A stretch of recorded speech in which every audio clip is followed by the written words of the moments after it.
ఇవాళ పెద్దలు మాజీ మంత్రివర్యులు శ్రీ హరీష్ రావు గారిని ఈరోజు ఫోన్ ట్యాపింగ్లో ఏదో విచారణ పేరిట వారు నిన్న రాత్రి అక్కడ సిద్దిపేటలో ఉంటే అర్జెంటుగా ఆగమేఘాల మీద మీరు పొద్దున్నే రావాలా అని చెప్పి రాత్రి 9 గంటలకు నోటీస్ ఇచ్చి పొద్దున 11 గంటలకి హరీష్ రావు గారిని రమ్మని ఆదేశిస్తే ఈ దేశంలో ఉండే చట్టాలు, న్యాయ వ్యవస్థ, రాజ్యాంగం వీటి మీద గౌరవం ఉన్న ఒక పౌరుడిగా, ఒక నిబద్ధత కలిగిన నాయకుడిగా రాత్రికి రాత్రి వాళ్ళ పొద్దున నిజానికి ఆయన కార్యక్రమాలు ఉన్నాయి సిద్దిపేటలో, అవన్నీ రద్దు చేసుకొని ఈరోజు రాత్రికి రాత్రి హుటాహుటిన బయలుదేరి వచ్చి దాదాపు రాత్రి 12 గంటలకు హైదరాబాద్ చేరుకొని వాళ్ళ పొద్దున ఉదయమే మళ్ళీ తిరిగి విచారణకు హాజరైనారు. కానీ ఈ విచారణ చూస్తూ ఉంటే ఈ గవర్నమెంటు, ముఖ్యంగా కాంగ్రెస్ పార్టీ యొక్క వైఖరి చూస్తుంటే గతంలో చెప్తారు తాను చెడ్డ కోతి వనమంతా జరిపిందంట.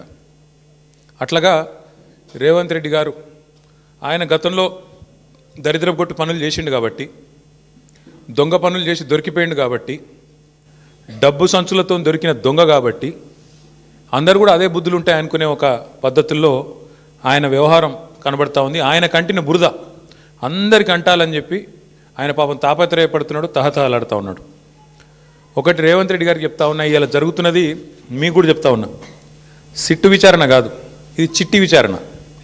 చిట్టినాయుడు గారు నడిపిస్తున్న ఒక పనికిమాలిన విచారణ తప్ప, ఓ లొట్టపీసు కేసులో ఇంకో పనికిమాలిన చిట్టి విచారణ తప్ప సిట్టు లేదు, తిట్టు లేదు. ఆడ ఏమి లేదు.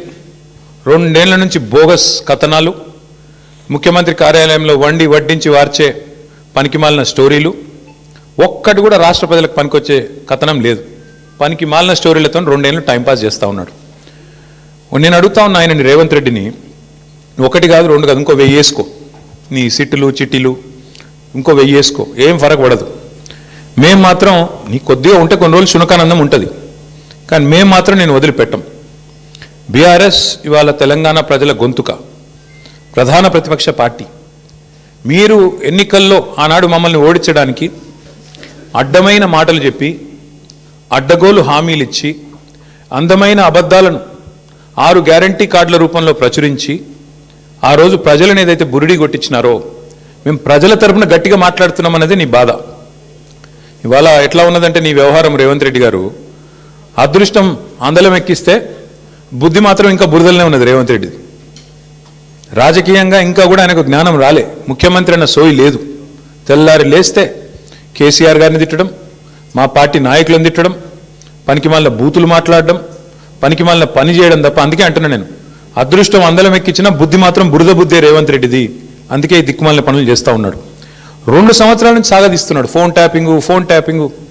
నేను ఇవాళ అడుగుతా ఉన్నా రేవంత్ రెడ్డిని, ఎందుకు ఒక్క అధికారి కానీ, ఒక్క మంత్రి కానీ, లేదా స్వయంగా హోంమంత్రి ముఖ్యమంత్రిగా ఉన్న ఈ రాష్ట్రంలో ఒక్క అఫీషియల్ ప్రెస్ మీట్ ఎందుకు ఉండదండి ఫోన్ ట్యాపింగ్ మీద? ఒక్కరు బయటకు వచ్చి ఎందుకు మాట్లాడరు? ఎన్ని రోజులు లీక్ల మీద బతుకుతావు? జరిగింది తప్పు అంటున్నావు, ఏం తప్పు జరిగింది చెప్పు. ఇంకెన్ని రోజులు లీక్ల మీద బతుకుతావు?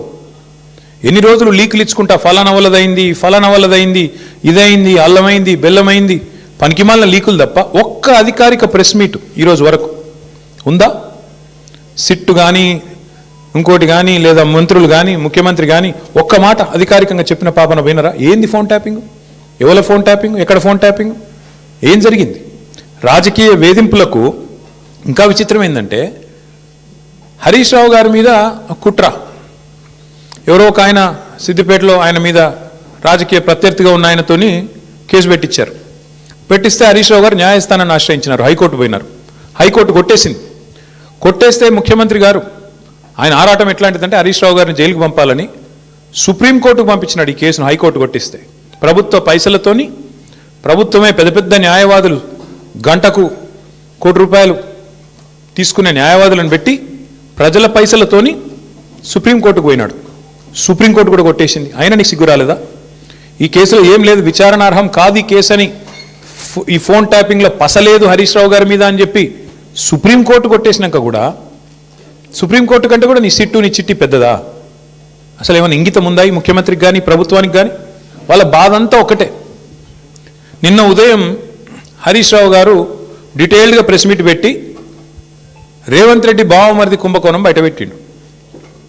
రేవంత్ రెడ్డి బావమరిది బయట పెట్టే వరకు వెంటనే సాయంత్రం వరకు హరీష్ రావు గారికి నోటీసులు. ఇది వాస్తవం, ఏం లేదు ఇలా. ఎంతకంటే నిజంగానే హరీష్ రావు గారు నిన్న చెప్పింది తప్పైతే, నిన్న ఉదయం ప్రెస్ మీట్లో హరీష్ రావు గారు చెప్పింది తప్పైతే, అయితే సింగరేణి సంస్థను సంబంధిత అధికారులు బాధ్యులైన మంత్రి గారో లేదా ముఖ్యమంత్రి గారో ఈ పాటికి తప్పు వారు చెప్పింది ఇది వాస్తవం అని చెప్పాలి కదా. చెప్పారా? 24 గంటలు అయిపోయింది. ఎందుకు మాట్లాడట్లేదు? ఎందుకు ఒక్క స్పందన లేదు? ఎందుకు ఒక్కరంటే ఒక్కరు కాంగ్రెస్ కుంభకోణాలు బయటపెట్టిన ప్రతిసారి ఇదే డైవర్షన్ గేమ్లు, ఇదే రకమైన డ్రామాలు వీళ్ళకి అలవాటుగా మారిపోయింది. సింగరేణి టెండర్లలో ఇవాళ నేను ఆధారాలతో సహా మీ ముందు బయట